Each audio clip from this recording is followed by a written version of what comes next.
Bueno, y ahora vamos a pasar a describir algunos aspectos de toda esta tradición y paganismo absorbido durante estos años. Empezaron las veneraciones a María.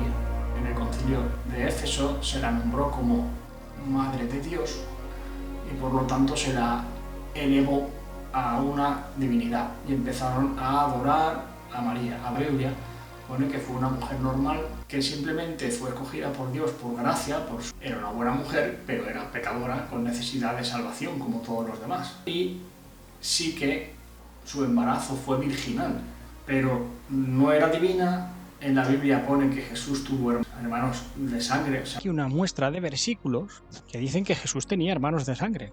¿No es este el hijo del carpintero? ¿No se llama su madre María y sus hermanos Jacobo, José, Simón y Judas? ¿No están todas sus hermanas con nosotros? Juan 7:3-5, porque ni aun sus hermanos creían en él. Luego otro ejemplo, Gálatas 1:19, pero no vi a ningún otro de los apóstoles, sino a Jacobo, el hermano del Señor. Hechos 1:14, con María, la madre de Jesús, y con sus hermanos. Y en Mateo 1:25, aquí se refiere a José, su marido. Cuando la Biblia habla de conocer, se refiere a relaciones sexuales. Y aquí dice, no la conoció José, a María, hasta que dio a luz a su hijo primogénito, y le puso por nombre Jesús. O sea que aquí este ya es clarísimo. Aquí ya dice que la conoció después de dar a luz a Jesús. Es que más claro, imposible. Por lo tanto, eso de que María siempre virgen es falso, es mentira, no es un dogma verdadero ni bíblico. Y es legítimo que su marido José tuviera relaciones sexuales con María después de dar a luz a Jesús y tuviera más hermanos, porque era normal y era legítimo, era su mujer. La ascendieron a co-creadora, a la asunción de María, como la elevaron a una diosa. Yo creo que lo hicieron porque había muchas diosas paganas en muchas partes del mundo, donde había sociedades matriarcales, donde habían diosas que salían también de la antigua figura con un niño, porque es que estas entidades paganas que se con un niño reflejaban el matriarcado y reflejaban la procreación, y todo este tipo de diosas, muchas de ellas se les adoraba con ritos sexuales, con orgías y este tipo de cosas. Entonces se adoptó esta figura y se alzó la figura de María para sustituir todas estas entidades paganas de una mujer con un niño. Pues todo fueron apariciones marianas para cristianizarlo todo, y entonces pues se usó a la figura de María para tapar todo este tipo de ritos. Yo estoy convencido de que eso fue así.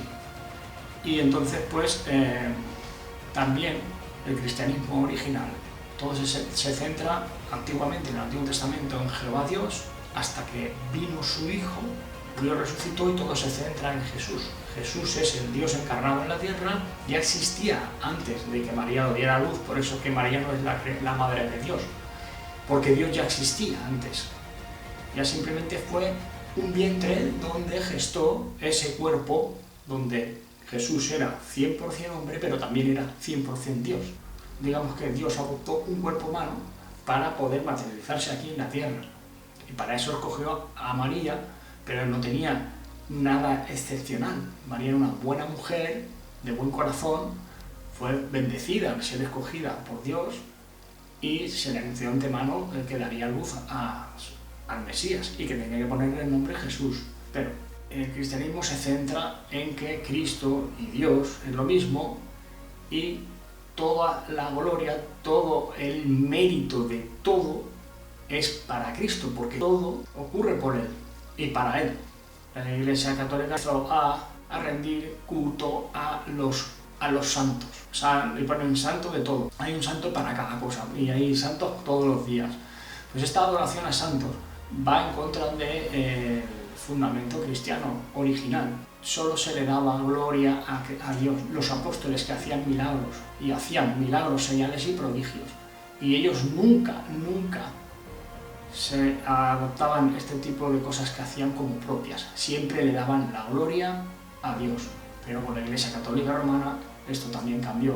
Empezaron a darle culto y darle renombre a estos santos como si tuvieran ellos el mérito de haber hecho lo que han hecho, cuando ese mérito es únicamente exclusivo de Dios. El ser humano siempre quiere medallitas, quiere ser él el que se salva, quiere ser tú el que hagan las obras para que yo, Señor, yo soy aquí, yo me he diferenciado de los demás, yo soy mejor que el otro, yo peco menos que el otro. Todo esto es lo que promociona este imperio romano, y esto todo es lo que empieza a absorber esta iglesia, a adorar a santos, pero todo esto es antibíblico, anticristiano.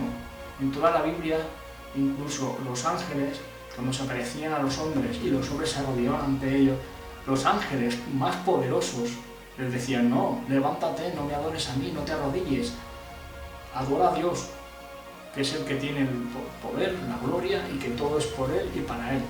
Apocalipsis 19:10.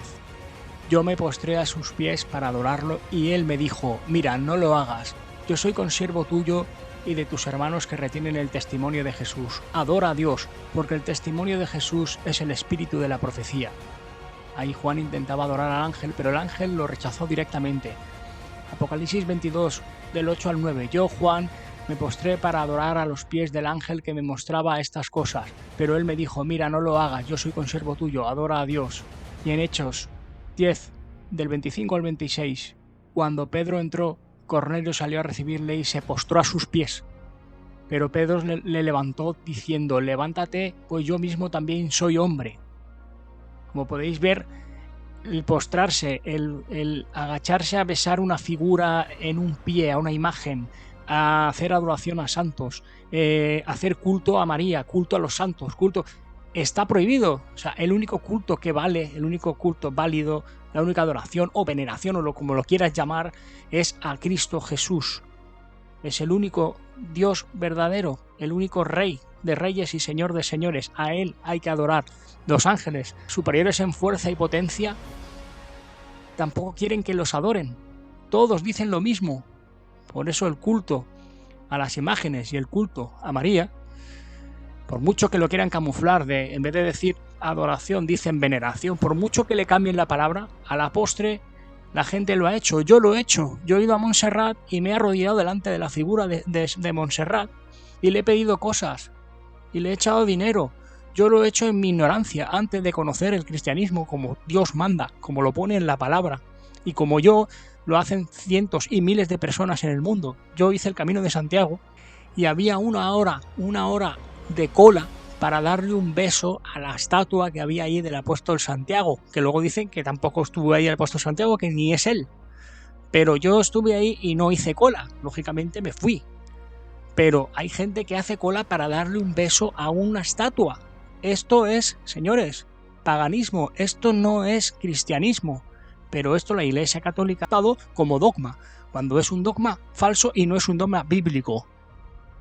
Y este principio es muy importante, porque esto nuevamente hace divisiones, genera conflictos entre los hombres y debilita la fe verdadera y la gloria que hay que darle solo a Dios. Entonces también empezaron a adoptar todo esto en el año 400, y ya bien entrada la Edad Media se empezaron a adoptar cosas como la extrema unción, que era un ritual similar a ritos paganos para asegurar el viaje al más allá, a esos muertos.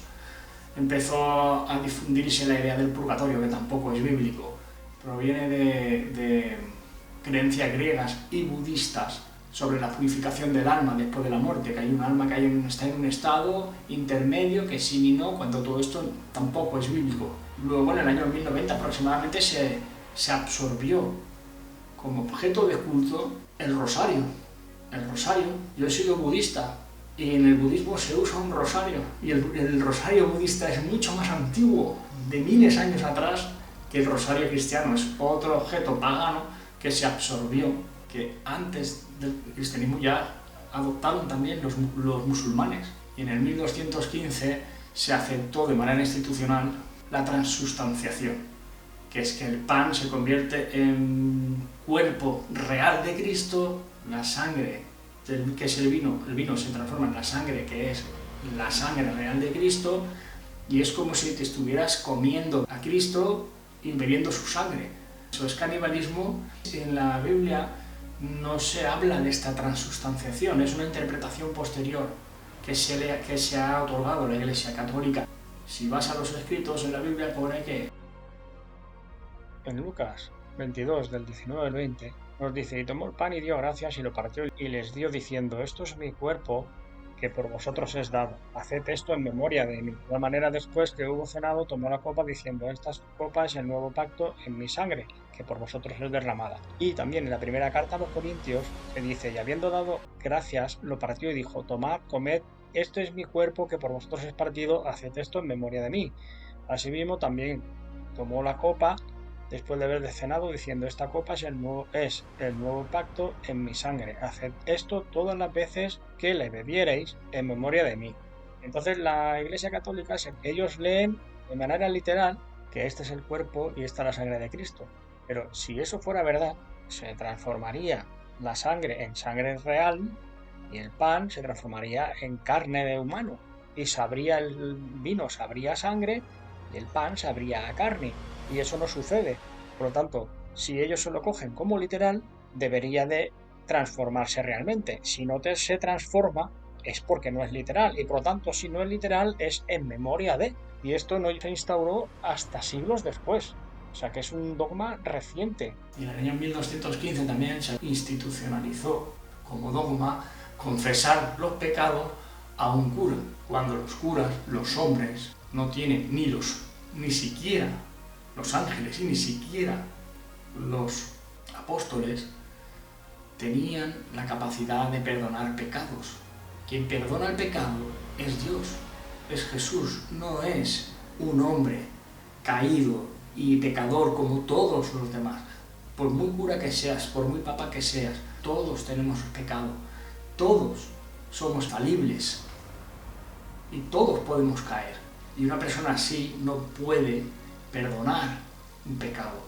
De la misma manera que una persona así no puede morir en la cruz por nosotros. Tenía que venir alguien sin pecado, con una sangre pura, inocente, que es la que cura el pecado por todos los demás.